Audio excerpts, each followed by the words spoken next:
이러한 이도의 한계 때문에 세종은 그림을 그려서라도 백성과 소통을 하고자 했다.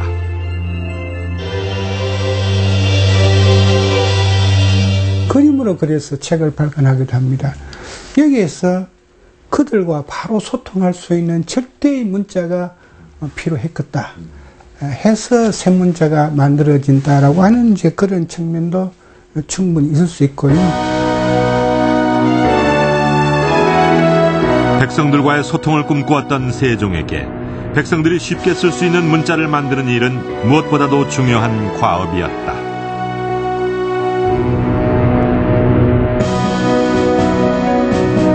실제 세종은 백성의 말에 깊은 관심을 갖게 된다. 세종 15년 예조로 하여금 홀로 된 사내나 한맺힌 여인의 노래 가사까지도 수집할 것을 명한다.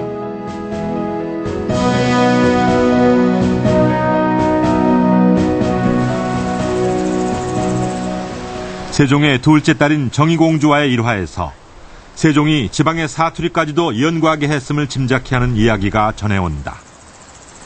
매우 총명하고 산법에도 밝았던 정의공주를 통해 사투리 문제를 연구하도록 지시했다는 것이다. 세종대왕께서는 그 백성들의 사투리인 그 변음과 토착음을 가지고 많이 고민하시다가 저희 정의공주님에게 풀어보라고 지시를 하셨는데 공주님께서 이 문제를 아주 쏙 잘 연구하셔서 대왕님께서 크게 상을 받은 기록이 저희 문중 기록에 나오고 있습니다.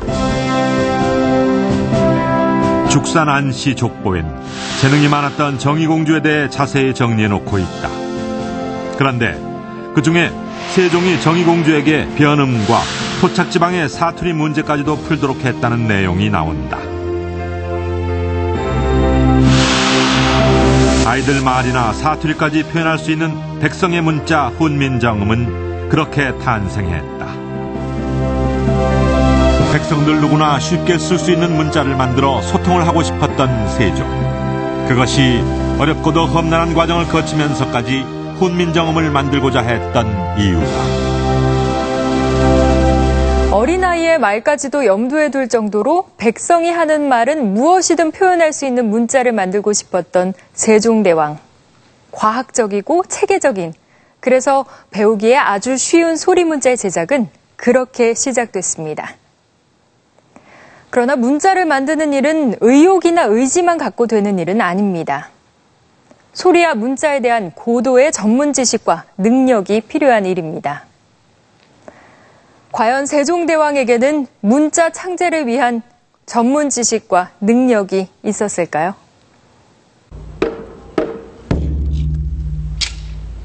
세종은 음악에도 조예가 깊었던 왕이다. 역대 왕과 왕비의 제례 때 사용되던 종묘 제례악도 세종이 직접 작곡한 것이다. 세종이 음악에 관심을 가진 건 유교 사회에서 음악은 백성들의 심성을 올바르게 교화하는 수단으로 중요한 의미를 갖기 때문이다. 유교 이념을 집대성한 성리대전에 송나라 때 편찬된 음악 이론서인 율려신서가 한 부분을 차지하고 있는 것도 그 때문이다. 세종은 율려신서를 탐독했다. 그리고 그 이론을 바탕으로 정간보라는 악보의 곡을 적는 방법을 창안하고 우리 실정에 맞게 조선의 음악 체계를 새로이 정립했다. 세종대왕께서는 왕이 되시자마자 음악에 관심을 가지시고 율려신서 등 그 음악 이론을 공부를 하십니다. 그런 것을 바탕으로 악기를 제작하시고 악보를 만드시고 음악을 다시 정립하시는 등 많은 일을 하셨습니다. 세종의 탁월한 음악적 재능을 보여주는 일화가 실록에 남아있다. 그동안 중국에서 수입해오던 편경을 처음으로 조선에서 제작해 시연을 하는 자리에서 세종은 9번째 매 소리가 높다고 지적한다. 실제 살펴보니 경석을 자를 때 표시해놓은 먹줄 부분이 덜 깎여 있었다.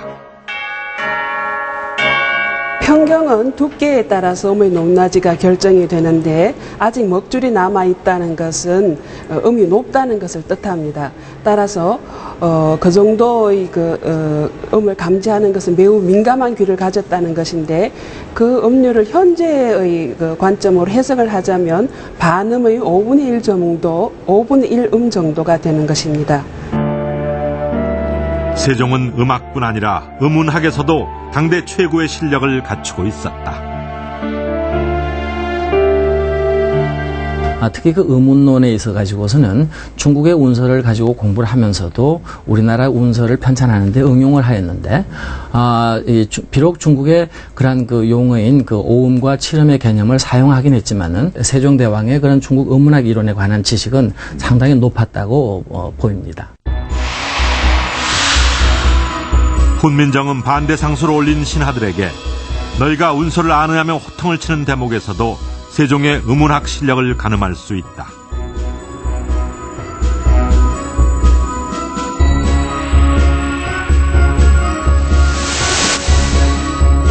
이때 세종이 신하들에게 다그쳐 물은 사성과 칠음이 중국 음운학의 핵심 개념이다. 사성, 칠음이란 무엇인가? 성리대전의 한 부분인 성음청하도에 보면 사성은 음의 높낮이에 따라 평성, 상성, 거성, 입성의 사성으로 나눈 것이고, 칠음은 발성 위치에 따라 아설, 순치후로 소리를 구분한 것이다. 세종은 중국의 음운학 공부를 통해 소리의 원리를 깨우쳤다. 중국 음운론의 특징이라고 하는 것은 바로 이제 음절의 그 분석 방법인데요. 분석 방법은 바로 이제 그 하나의 음절을 성모와 운모로 이제 구분하는 것입니다. 그 성모는 우리말의 초성에 해당되는 거고, 운모는 중성과 종성에 해당된다고 볼 수 있죠. 그래서 이게 중국은 원래 이 표의문자이기 때문에 음을 표기하는 방법이 없죠. 그래서 음을 표기하는 방법으로 바로 이러한 이분법, 즉 이 성모와 운모를 응용해서 만든 이 반절법이 그 하나의 특징으로 되겠습니다. 반절법이란 뜻글자인 한자에 음을 붙여 읽는 방법을 말한다. 동이라는 한자음의 경우 다에서 드음을 따고 동에서 옹음을 따서 읽는 것이다. 성모와 운모의 이분법으로 음절을 나눈 것이다.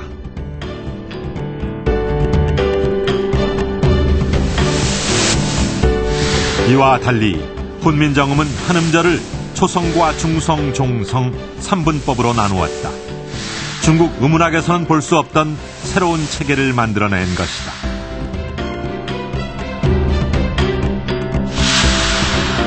훈민정음의 또 한 가지 특징은 초성과 종성을 함께 쓴다는 것이다.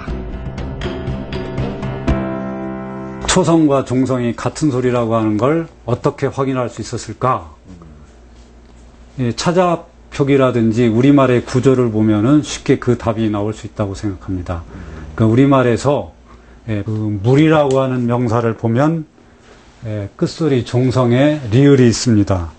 그런데 이 물 다음에 이라고 하는 축격조사가 연결이 되면 이 리을이 자연스럽게 뒤 음절로 넘어가서 무리와 같이 발음이 됩니다. 이 초성에 있는 리을이 이 끝소리에서 이렇게 넘어온 것이죠. 그러니까 이 간단한 현상이야말로 이 끝소리가 이 중성하고 분리될 수 있다.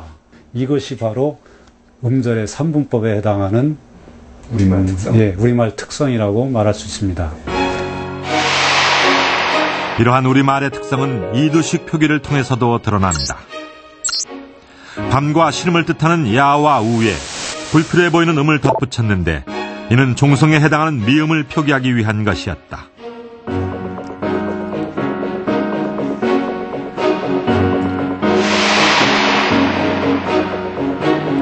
또 거운춘이라는 표현도 보이는데 이는 우리말 간봄, 즉 지나간 봄을 뜻한다. 갈거에서 가를, 은에서 니은을 따서 간을 표시한 것이다.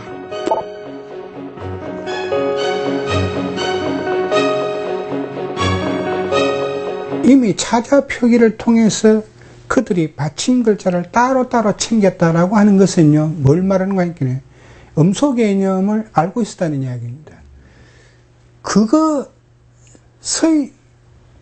바탕이 된 것이 훈민정음에서 소위 삼성체제를 가졌다 하는 것은 바로 차자표기를 통해서